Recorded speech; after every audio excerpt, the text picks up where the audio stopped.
What's going on, everyone? This is Jordan with Conquer Trading and Investing, and we're getting ready here for our weekly Forex forecast and analysis for the upcoming week. We're going to do something a little bit different this time, being that it is Father's Day. I put together an interesting video for you as we go into the holiday weekend. I wish all the dads out there a happy Father's Day, and I look forward to seeing the rest of you on Monday.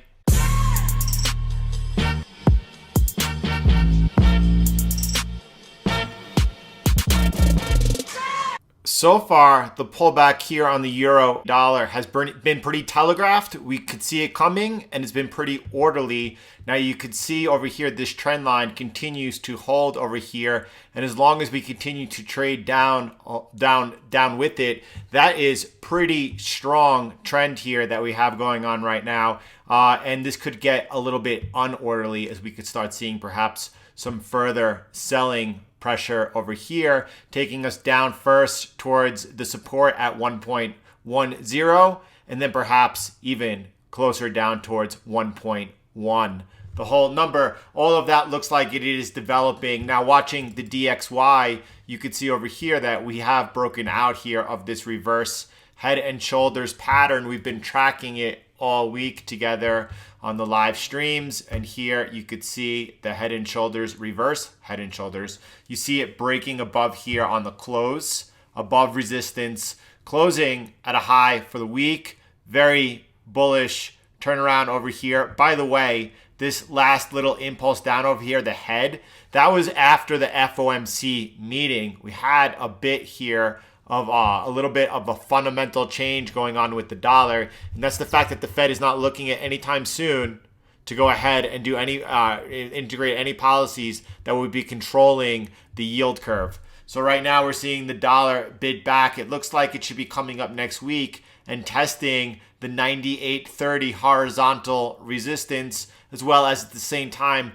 this channel over here. This was trendline support. Now that it's been broken and confirmed into resistance, that could be an area of resistance right here as well. We'll see what price does. We need to reclaim not only the 90.30 level, but much further all the way up here at 98.85. We need to clear above this to be in a pretty bullish uptrend on a higher time frame perspective. But right now, what we're putting in here is we're in a downtrend. This is a reverse move coming into some strong resistance perhaps next week.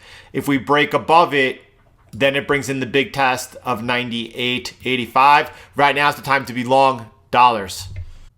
All right, let's take a look at Bitcoin. And Bitcoin is trading right now at around $9,300. It is towards the end of June. Bitcoin is trading now post-halving and getting ready here for its next leg upwards, where it's going to break out here and start this bull market phase. I think that the breakout above the resistance at 10,400, right? That's going to start off the bull market once we climb above there. It looks like we can now be coming soon, testing this trendline resistance we have up here. That's coming in right now around 10,100, 10,150. So between that area and 10,400, I think we're getting ready here to make the move to break through here and a quick move into 12,000. I think that it's safe to say at some time in the next 2 months, we should be trading at $12,000. Now, I don't know how to time that. I don't know when the actual breakout is going to occur. I don't know whether or not first we get the opportunity to buy off of some further support levels, perhaps even accumulate further before the breakout does go on its way. But we are getting close to it. 2 months is not such a big time frame to deal within, and sometime within the next 2 months, I think we're going to see not only a break of 10,400, but a quick run to 12,000 on Bitcoin. We also need to take a look at gold over here. Gold just continues to consolidate. This chart is so good looking over here. It continues to consolidate over here in this range between 1671 and a 1750. It's about an $80 range here on gold, consolidating towards yearly and 8-year highs. It looks like it's also getting ready to make another leg upwards. That's going to be the resolution perhaps of this consolidation. So both gold and Bitcoin looking attractive. This is going to be a little bit different today because it's Father's Day weekend. I am wrapping this up so that I could be with the family. So we're going to actually just go ahead and look at some interesting stuff as we've been so far in the market. And then we're also going to be taking a look at Brad sent over some setups that he was watching this week, reviewing his performance with me for the week. It's a really interesting video where you could see the setups that he's picked. Really, really highly recommend it. That's why I'm going to share it with you afterwards. S&P 500 also looking pretty solid over here. It's looking pretty bullish. This chart's pretty marked up. Must have been given a lesson. Let me go ahead and clean that up just for you a little bit while we're here. And that's what we're looking at over here on the S&P 500.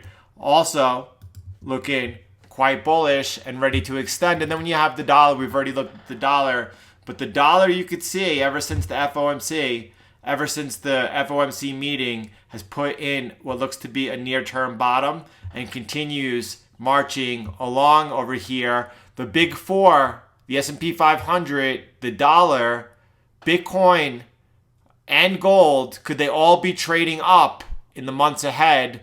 That's what I am watching. We're going to see if that's what we return to.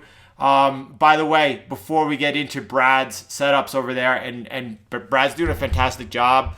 He's been trading now for about 7 weeks. He's never even traded prior to coming into the trading program.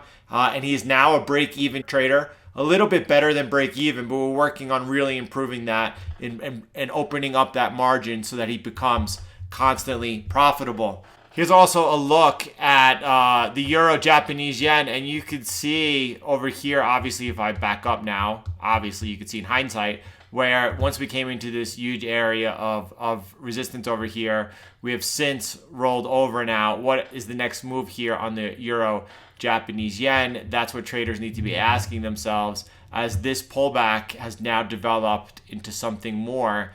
And now you could see, looks like it might be coming to a point where you really just see a last bit of sell-off over here. Now, if this pattern does break out to the upside, that could also be quite bullish here for the euro Japanese yen.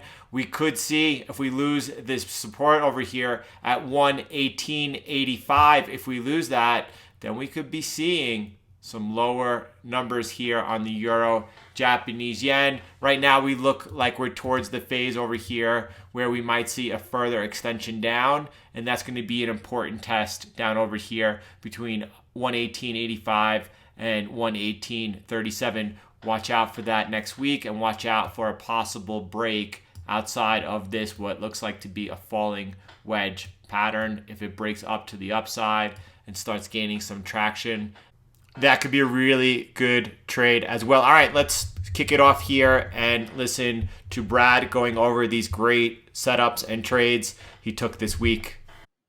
Hey, Jordan, hope you're well. I'm just coming back to you with this trade review that you asked for. This is the pound Swiss franc trade that triggered overnight for me. Put in an order. I was up pretty late, about midnight Denver time, which coincided with the London Open. I was tracking this. I've been tracking the pound a lot, but this pair, I saw this trend line here that I had in play that was breached and saw a quick sell-off. And I had this line here of support that was broken and kind of up and down through that line. And as it came back down to retest, it held as a resistance here.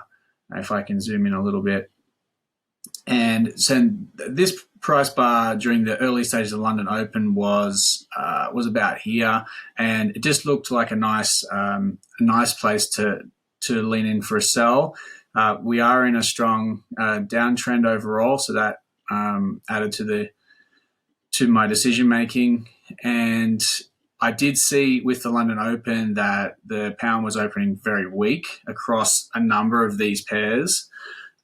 So that, I guess, added to my thought process that this could come down with velocity and get down through this line of support that I had here.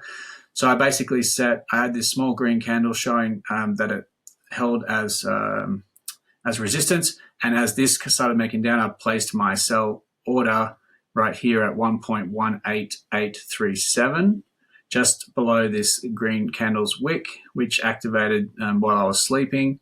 I put my stop up here at 1.1958, and that was just above this green wick here. And I watched it come down through this line of support, which it broke, and then now it's sort of holding up at this stronger line of support here at 1.181. I see this as a pocket, and it could consolidate in this pocket. I'm just watching it now. I still hold the full position. I haven't taken any off, but I'm just watching this carefully. If it goes above this line of resistance now, I've got a trigger there to alert me, and I'll be looking to take probably a little bit off the trade. And if it goes below, I've got another trigger here, and I'll probably look at adding to this position. I've only got one more sort of area of support here at 1177, and if it can break that, we could have a nice follow through on this one. So that's my thought process on the pound Swiss franc trade. Love to hear your thoughts as always on that. I did set another order before I went to bed for the US dollar Mexican peso, which I shared with you this morning as well. And this actually activated in my sleep also. Obviously, strong uptrend with the USD Mexican peso. We have seen a recent sell-off, which I feel is primed for a reversal with the DXY strengthening. And just, I guess, the London Open before I went to bed, the DXY was showing really strong bid signs, and I just see this as a really good pair to play that against, coming off the back of this sort of sharp sell-off. So this line of resistance was breached and held as support here. Let me zoom in.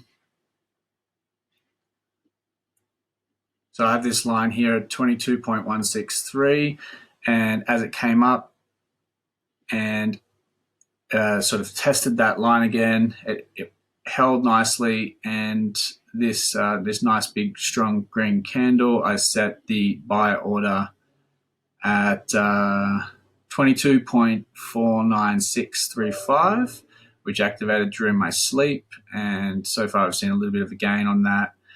And stop loss I placed here at 21.852, just below these this pair of candles here.